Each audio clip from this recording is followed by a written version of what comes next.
once again, it's a real pleasure to meet you and to have the opportunity to finally get your first-hand comments on how Indonesia is going to meet its energy needs in the coming 5 years, and what are the opportunities available for potential investors, especially under the umbrella of the G20 members.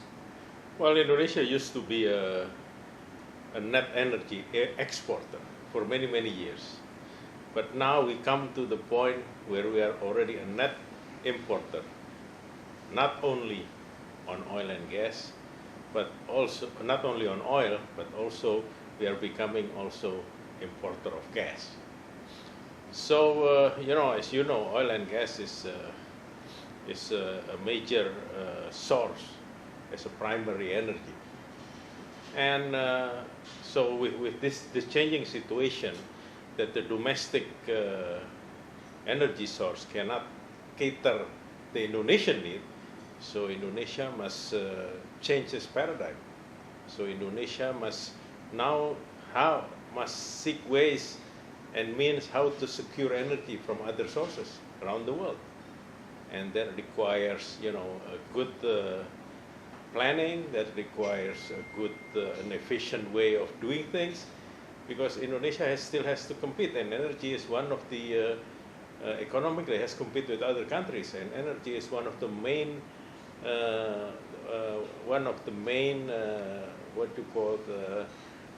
commodity that can influence the efficiency of the economy.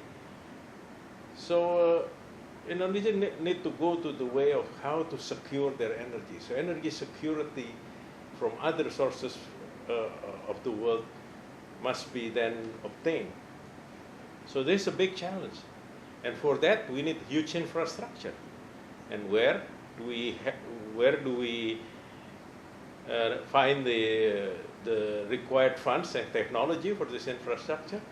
We cannot cater our own needs, so we have to attract investors to do it. Also, the secondary energy, like electricity, we are very much in shortage. You burn gas, you burn coal to generate electricity. But electricity now is in a huge shortage. It's becoming more and more of a priority. Even the government is now having a program to get 35 megawatts of power in the next 5 years. That is huge. 35 megawatts, how much money do we need?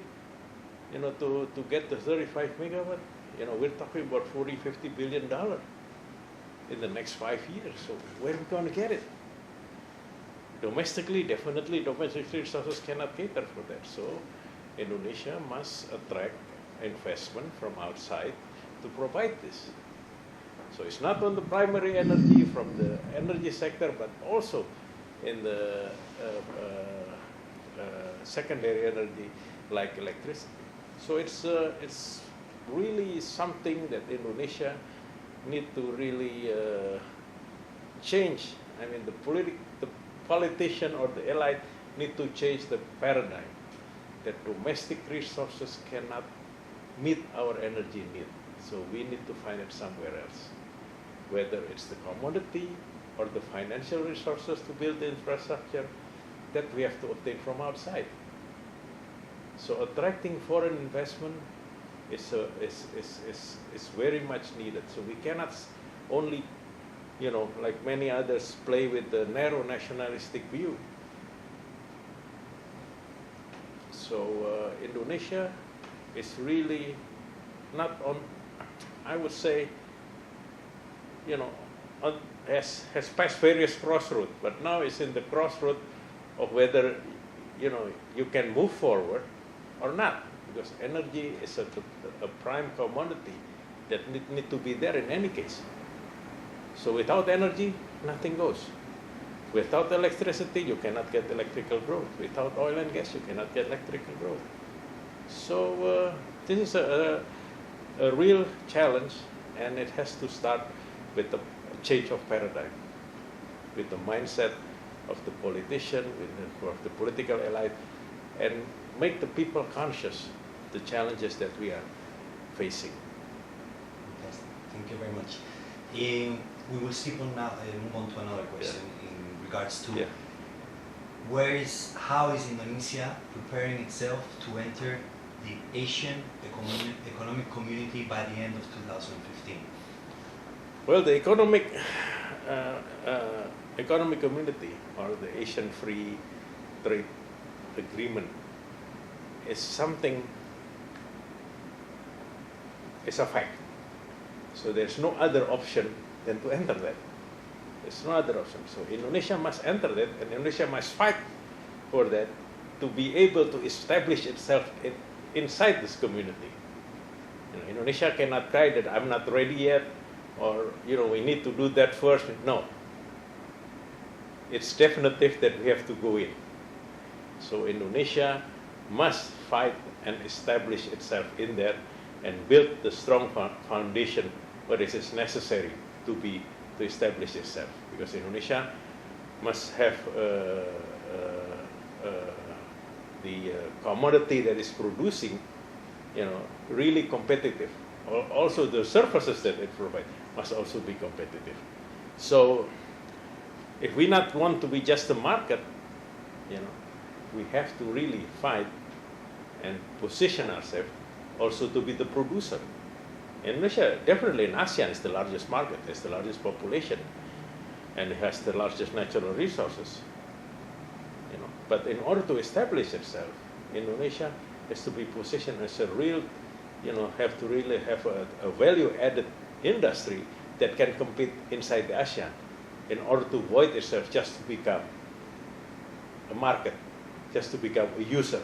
But Indonesia must establish to become a producer. And this is a huge challenge, because we are facing in the past more, on the economic growth based on natural resources development or exploitation.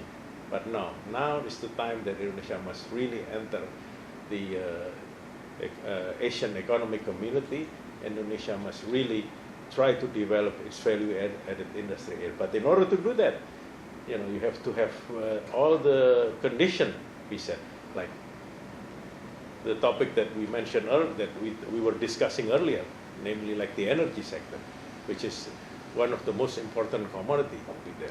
But also need to make itself, in various factors, like the bureaucracy need to be efficient, and the rules and regulation also need to be able to promote investment here, so that people can invest really on by building the value-added industry here in Indonesia. Otherwise, Indonesia will be just a market, and that's bad. And that's really bad. That is not sustainable, definitely. Thank you very much. That's for the second question.